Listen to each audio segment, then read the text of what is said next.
Hey everyone, welcome back to Catching Up with the Walkers. Thank you so much for stopping by and spending some time here with myself. I'm Gary, and Cassie, oh, she's not there. So where's Cassie at? That's the question you may be asking. I'll start off with.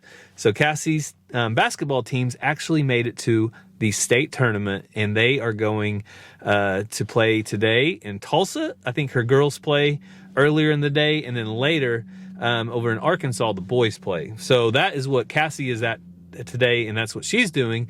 But today we got invited to something very important to us and very important to our family, and that is an event with the Cherokee Nation. So if you don't know this, our family is a foster care placement resource home for the Cherokee Nation. We do foster care, and we are able to provide homes to children in need.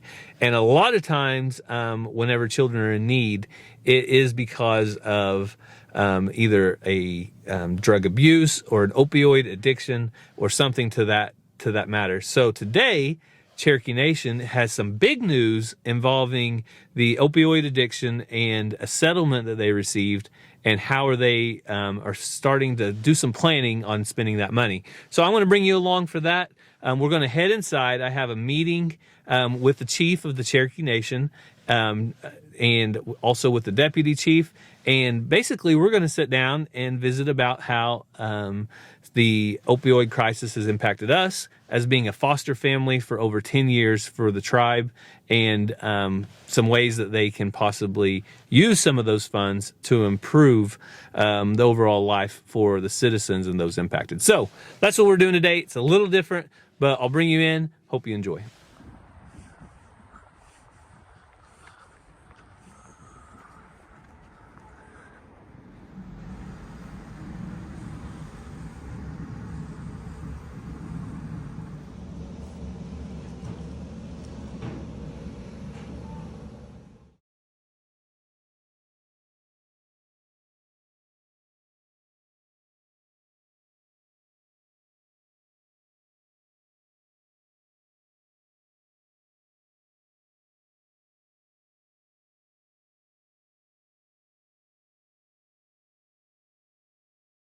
Powerful stories this morning.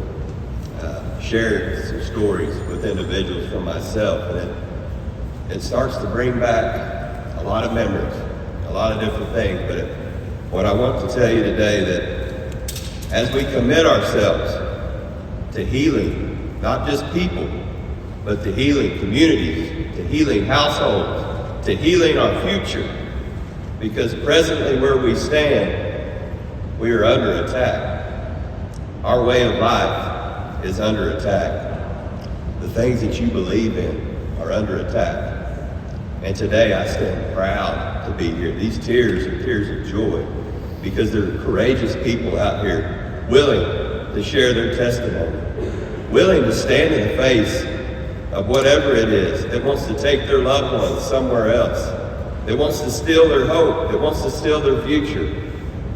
The only way that we can continue to fight is to commit ourselves. Our citizens, and how you look at them, their mind, their body, their spirit, whether that's their behavioral health, whether that's their mental health, or their body, whether they need exercise to be healthy, whatever it is that we have to look at to give our citizens that opportunity to better themselves or stay healthy, whether it's mentally or physically.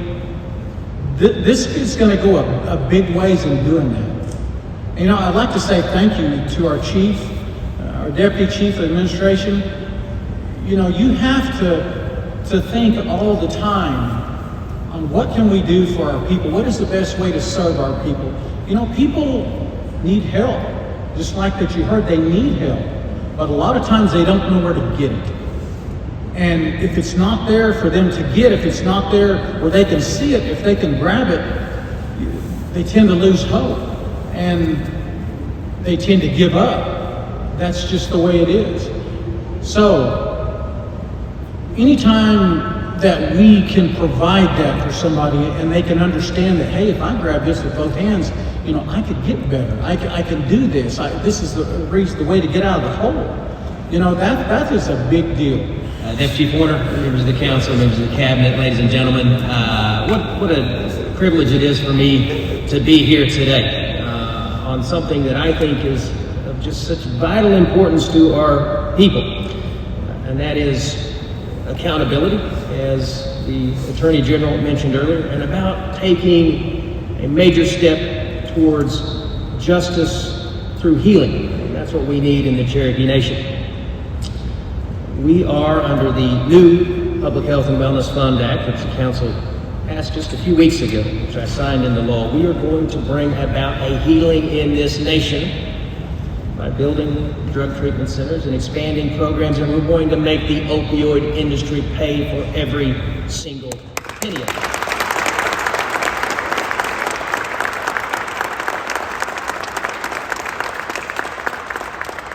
I want to acknowledge someone who could not be here with us today, but whose heart is here with us, and that is the First Lady of the Cherokee Nation, January, who, before I even took office, challenged me to, if we got the chance, to do something more on the issue, elective interest in the wellness of our people, of each other, in the most holistic sense of the term. It does two important things. First, this is something we have to continuously work on. It's something that passing a law can't solve. But it does send a powerful message that mental health issues, including drug addiction, are simply health issues. It tells us that we need to do this, and it helps us do this, and that is ending the stigma over drug addiction and all mental health issues. That ought to be our goal. Health Scholarship Endowment. We need all of the doctors and nurses and psychologists and other addiction treatment professionals that we can get to take on the challenge that's before us.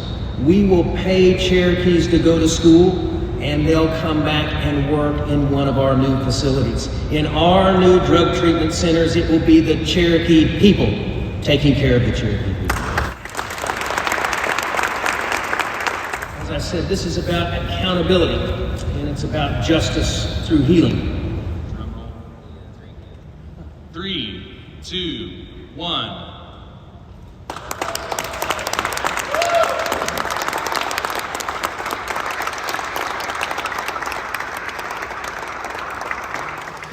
Well, that was a big day of sharing, and I don't think I've shared that much in a while about our journey through foster care and adoption and the impact of opioids on getting placements in our home of children and parents that were impacted by opioids as well. But we had a great chat with our chief, Chuck Hoskins. He is an awesome chief, and the deputy chief as well. They really wanted to know how we have been impacted and different ways that funds could help improve what we do and how we do it. So that was awesome. It was a good opportunity. Also had several different news agencies that were interviewing. Like I said, Cassie was supposed to be here for that today. She is always open to sharing how foster care and adoption has impacted us in a positive way, but she wasn't able to be here, so I had to fill in. So I will tell you, it was pretty emotional hearing some stories from different addicts that have already recovered and they're doing well, and then sharing our story about foster care and adoption. And it is near and dear to our heart, which makes it so difficult. So that's what we did this morning. Hopefully they benefited from some of the stuff we shared, and hopefully some processes can be improved because of that. Well, I'm going to leave. This is an awesome facility they have here. I can't get it, but I think I showed it to you when we walked in. This is one of the clinics they have here in the Cherokee Nation, and I'm going to head back to the house. I might bring you along. Need to go home, check on Cassie's chickens and some of the animals. I've been gone all day. And then I have to go pick up the kids from school because Cassie, again, is at basketball. But guess what? This is the end. This is the final game, and it should get a little less hectic as far as our schedules go after this. So we'll catch up with you guys back at the house. So I made it back to the farm, and thankfully I've got just enough time, I think, to do the chores before I go pick the kids up. And so that's what I'm gonna start doing right now. And that's gonna start with getting some water on the pig food. So get a little bit.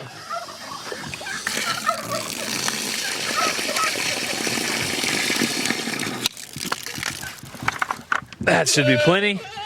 We'll get this situated here and moved around, give that to the pigs.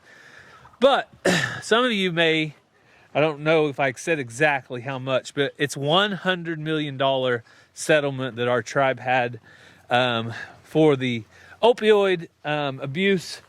And that is what they're going to start reinvesting back into the nation and helping people. So they wanted to know our story. And a lot of you know our story, but some of you guys might not. So I'm going to feed the pigs. Let's see, guys. All right.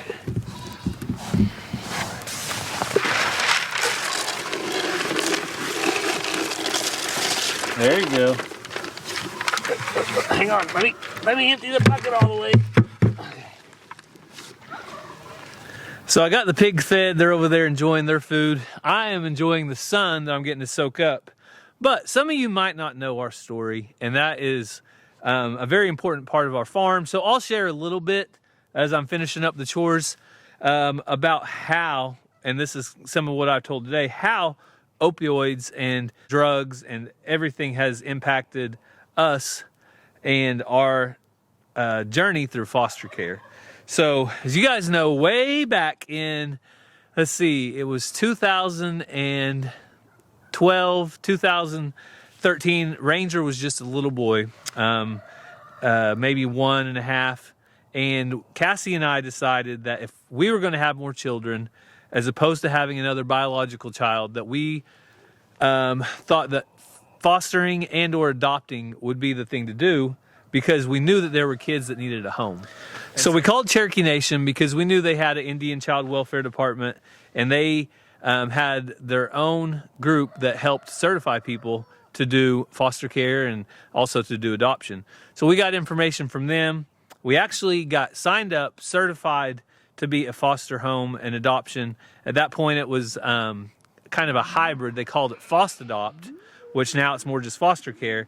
But they said basically that we had a child, and since we were wanting a child younger than Ranger, then do not expect a call.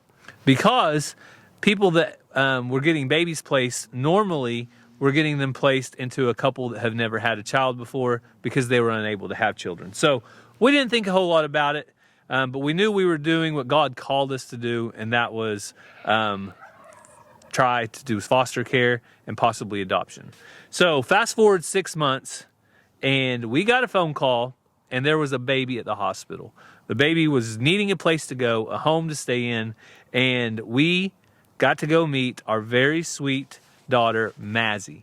So Mazzy was at the hospital and ready to be picked up, and that is where our journey began with foster care, and also where our journey began with dealing with the impact of opioids on our children and our tribe. So that was the beginning. Since then, we have fostered multiple times over the years.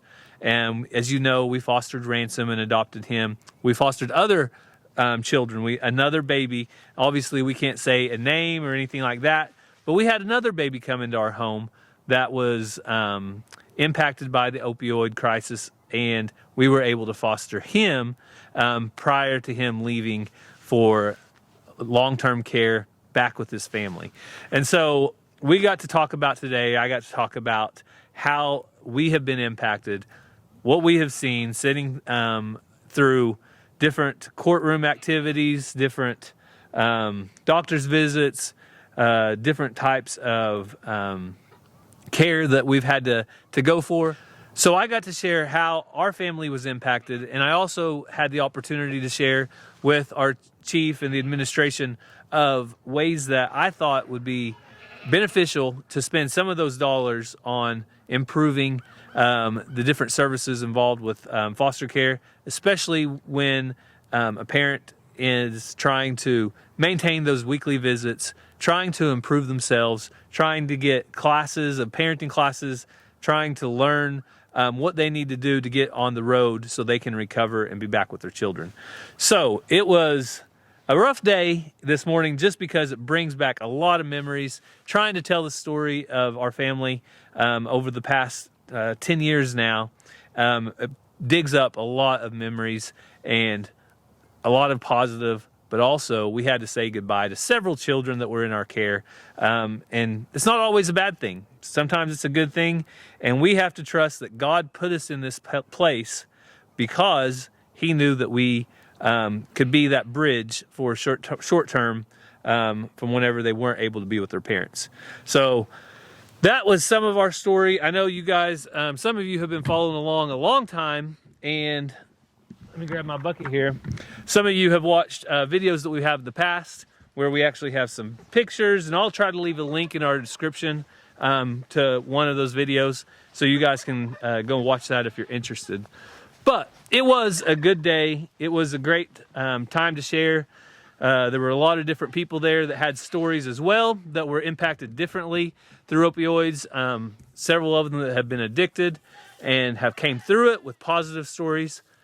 And we also heard some not so positive stories from siblings of individuals and friends that have passed away because of this drug epidemic or pandemic. I don't know what it's called, but we all know that the drugs have been horrible. The opioid crisis impacted a lot of people, and today I think was a good day for some healing to begin, because there was a lot of good conversations had and a lot of conversations about what we could do differently in the future to make it better. So that's what today was about. And now let me head out to the goat pen and feed them. I'll bring you along for that before I have to take off and go get the kids. So we got all the goats fed in here. Xena, hoping there aren't turkeys eating your dog food. We're gonna go check on it. Lulu continues to do great. Really thankful for those of you that have said prayers for her. She seems to be healing up really nicely. And the farrier should be back in a couple weeks to check in on her feet again. So, Xena?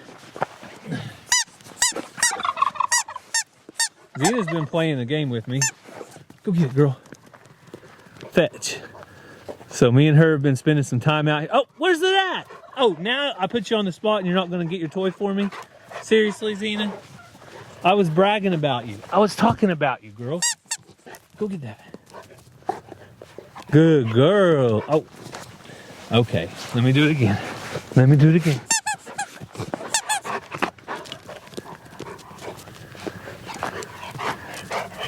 Good girl, Xena. Good girl, bringing it back to Dad. Ready? Ready?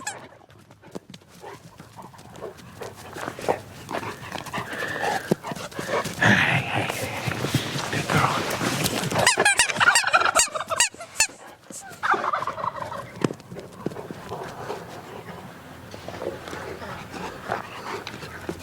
All right, girl. That's a good girl. Good girl, Xena. So we've got those people that say Xena's not a pet and you shouldn't treat her like a pet. Well, there is nothing wrong with getting her to exercise a little bit by playing fetch. And the goats are hanging out anyway. She don't have any guarding to do at the moment, so she is just fine, trust me. So I think that's all the time I have today as far as the animals go. I'm gonna have to put the camera up, rush through and finish up the chores so I can go get the kids. But I do want to say that if you are ever considering becoming a foster home and or adoption, then always feel free to reach out to Cassie and myself. It's Gary and Cassie Walker at gmail.com. We've had several people reach out in the past. Several people that have reached out have ended up becoming foster certified. I know of at least one person that has adopted after that we've talked to them and answered questions and concerns. And a lot of people say they could never do it. They could never love a kid so much and then let them go because their heart's just too big. And Cassie and I laugh at statements like that because their heart's not big enough. If it's big enough, they could love somebody like they needed to for as long as they needed to, knowing when they let them go that it was the best thing for that child. And it is hard. I'm not going to say it's not hard, but God has called us to it, and He has brought us through it, and He has blessed us so much. I can't imagine our life without foster care and adoption. I can't imagine our life without Mazzy and without Ransom. It just would not be the same. And you guys also know it wouldn't be the same for you either. So as far as prayer requests, here on Catching Up with the Walkers, we always try to mention some. Leave yours down in the comments if you have any. But please be in prayer for the children in foster care right now, and for people's hearts to be opened up to serve in that way, because it's a great need as we continue through life. You know, the opioid companies have paid up. They are starting to do some positive things as far as rehab and treatments, and some of that money is starting to go back to help the problem. But as you know, other things keep coming up, new problems arise, and there's always going to be a need for foster and adoption care. So we thank you guys so much for following along with our family. We hope that you have a great day wherever you're at. God bless, and we'll see you next time.